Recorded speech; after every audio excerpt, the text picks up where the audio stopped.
Hello दोस्तों, आज की एपिसोड में देखेंगे नियोन लोग जो कि क्रोजेन मून ग्रुप्स हैं वर्सेस जैंगनन रीजन। इन दोनों की फाइट में विजेता कौन बनता है और हमारा मेन कैरेक्टर जोंग इस वक्त इस फाइट में शामिल होता है या नहीं। पिछले एपिसोड में हम लोगों ने देखा था ताकाशी और पेंग के बीच फाइट हो रही थी और ताकाशी क्रोजेन मून ग्रुप्स का मेंबर है। वह इस वक्त अकेला आया है फाइट करने के लिए और ताकाशी ने आते के साथ ही वह अटैक करना शुरू कर दिया। वह अपने पॉकेट से एक कॉइन को निकालता है और निकालने के बाद उस पे इलेक्ट्रिसिटी कंडेंस करता है और वह अटैक कर देता है जिसे इलेक्ट्रोमैग्नेटिक गन कहा जाता है। और उसी वक्त पेंग के ग्रुप का एक मेंबर वह तुरंत मारा जाता है। उसे तो फाइट करने का भी मौका नहीं मिला, वह ऑन द स्पॉट मारा गया। और पेंग गुस्से के साथ कह रहा था, तुम अकेले आई हो और पहले तुम्हें हमला करने की हिम्मत कैसे हुई? क्या तुम मरना चाहते हो? तुम्हें जीने की इच्छा नहीं है? और यहाँ पे तो उल्टा हो रहा है। पेंग आया था शिकार करने के लिए, उल्टा अब इन लोगों का ही शिकार हो रहा है। और तभी पेंग गुस्से के साथ वह अपनी पावर को एक्टिवेट करता है और वह कहता है, अब तुम नहीं बच सकते, तुम्हें मरना होगा। तुम्हें मेरे लोगों के ऊपर अटैक करने से पहले सोचना चाहिए था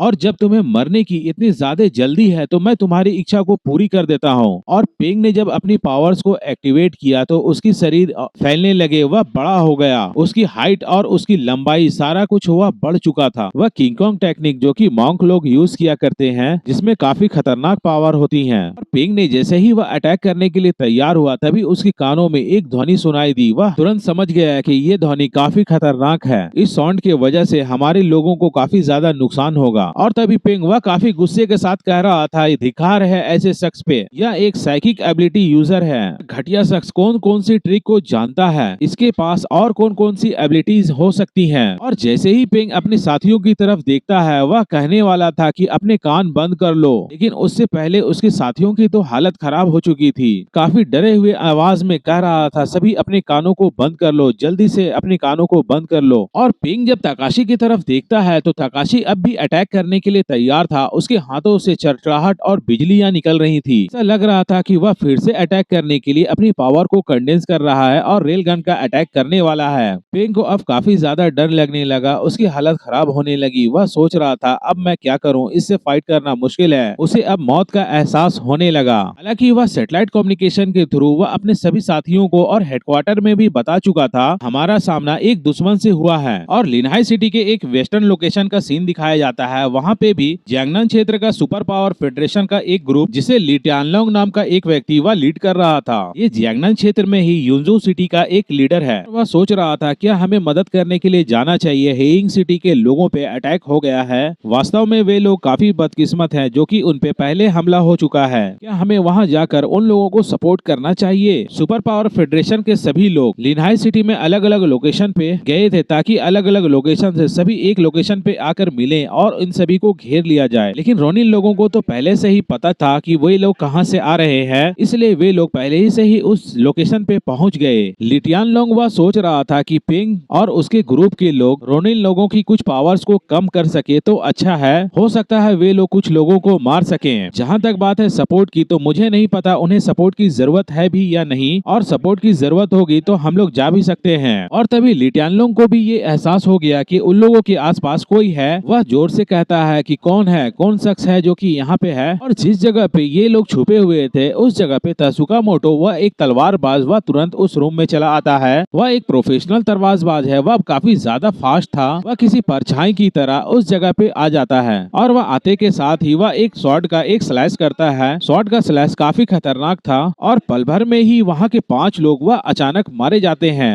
वह तलवारबाज काफी फास्ट था जिसके वजह से वहाँ पे उन लोगों को संभलने का भी मौका नहीं मिला। वह कुछ करने के बारे में सोच पाते उससे पहले उन लोगों का सर धड़ से अलग हो चुका था। और लिटियानलोंग वह काफी कंफ्यूज था, ये कैसे हो सकता है, हमारा लोकेशन ये कैसे तुम्हें पता चल सकता है, ये संभव नहीं है, हम लोग तो काफी शांति के साथ यहाँ पे छुपे हुए थे। तभी वह तलवारबाज तसुकामोटो वह उस पे भी अटैक करने के लिए आगे बढ़ता है। लिटियानलोंग वह सरप्राइज अटैक होने की वजह से वह काफी ज्यादा शॉक में था। वह सोच रहा था ये कैसे हो सकता सकता है उसे पता नहीं चला, इतने जल्दी उसके सारे लोग मारे गए। और जैंगनान रीजन का हेडक्वार्टर का सीन दिखाया जाता है। वहाँ पे स्क्रीन में इन लोगों की फाइट चल रही थी। ऑपरेशन कमांड सेंटर में वे सभी की फाइट वहाँ पे दिखाई जा रही थी। और ऑपरेशन कमांड सेंटर के तुयुंगली वह काफी गुस्से में थे। वह कह रहे थे ये कैसे पॉसिबल हो सकता है कि उन्हें एग्जैक्ट लोकेशन के बारे में पता चल जाए कि हमारे लोग कहाँ पे छुपे हुए हैं। और तभी वह उस स्क्रीन को देखते हुए वह मन में सोच रहे थे क्या ऐसा हो सकता है हम लोगों के बीच कोई जासूस हो, कोई खबरी हो उनका, क्योंकि बाहर के लोगों को कैसे पता चल सकता है कि हमारी लोकेशन क्या है और कौन सी टीम कहाँ पे है। और ये इम्पॉसिबल है कि हमारे कमांड सेंटर का कोई भी मैसेज बाहर चला जाए और हमारा नेटवर्क सिस्टम को कोई हैक नहीं कर सकता और इसे कोई तोड़ नहीं सकता।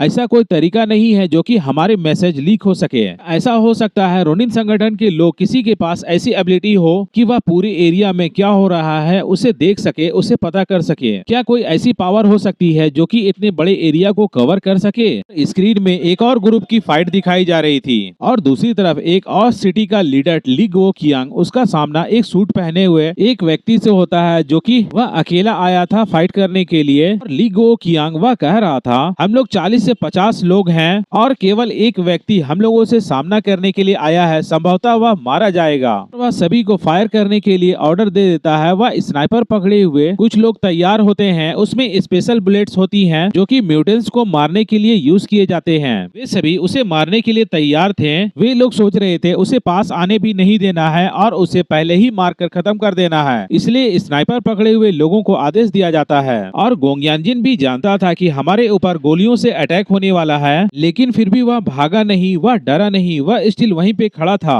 जैसे कि उसे इन गोलियों से कोई फर्क नहीं पड़ने वाला। और वीडियो पसंद आए तो कृपया लाइक कर दिया करें।